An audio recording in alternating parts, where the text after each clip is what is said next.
2회부터 바로 뇌피소설을 써보려고 합니다. 방은주가 한강에서 뛰어내린 건 삼다리가 아니라 다른 결정적인 이유가 있었다는 뇌피소설인데요. 물론 그 이유를 알게 된다고 해서 뭔가가 달라질 건 없을 것 같습니다. 제주도에 돌아왔지만 삼다리의 순환은 끝나지 않았죠. 논란을 피해 내려온 제주였지만 사진작가 조은혜의 갑질 소문은 이미 제주도까지 파다하게 퍼져 있었는데요. 세상에는 선한 마음을 가진 사람들도 많지만 다른 사람의 사정에 크게 관심이 없는 사람들도 참 많은 것 같아요. 거기에 몇 가지 안 좋은 요소들이 추가되면 누구 하나 죽어나가도 이상하지 않을 마녀 사냥이 시작되는 거죠. 사람들은 삼다리의 사정에 크게 관심이 없었습니다.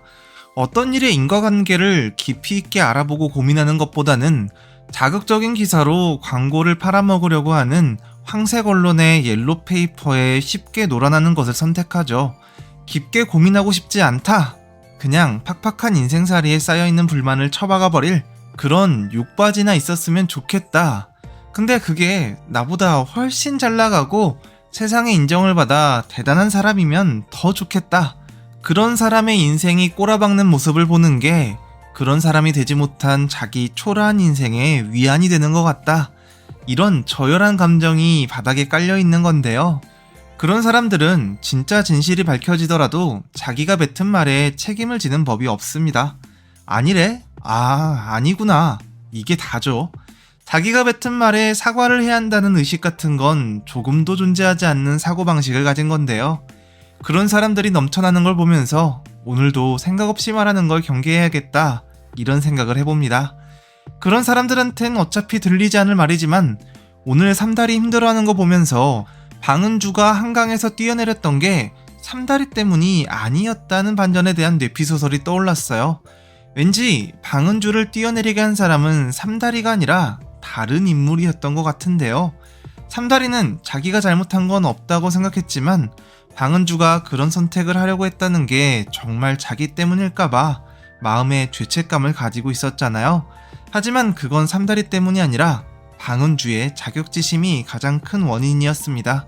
방은주가 삼다리 남친 천춘기를 유혹한 건 사진작가 조은혜에 대한 시기심 때문이었잖아요. 방은주 인물 소개를 봐도 어시로 나이를 먹어가는데 실력은 늘지 않고 딱히 노력할 마음도 없다. 그냥 자신의 현실만 마음에 들지 않을 뿐이라고 되어 있거든요. 그런데 오늘 삼다리한테 천춘기의 연락이 오더라고요. 천춘기가 무슨 낯짝으로 삼다리한테 연락을 할 수 있냐 싶기도 하지만 천춘기 연락이 나중에 등장할 방은주 사건의 진실을 예고하는 결정적인 복선이란 생각이 들었습니다. 이놈이 이렇게 연락을 한다는 건 아직도 삼다리를 포기하지 않았다는 의미 같거든요. 그 말은 천춘기는 방은주가 아니라 삼다리를 선택하려 했다. 그 말은 삼다리한테 바람을 피웠다는 걸 들킨 천춘기가 방은주를 버렸다.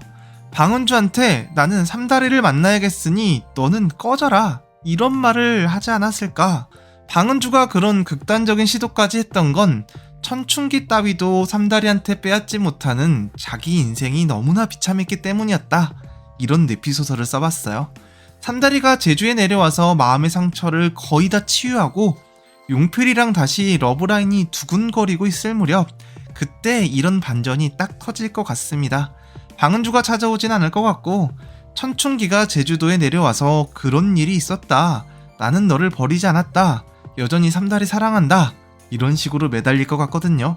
이게 진짜 맞을진 모르겠지만 아시죠? 뇌피소설은 재미로 즐기시는 거. 이번 소설도 재미있으셨길 바라며 또 뵙죠.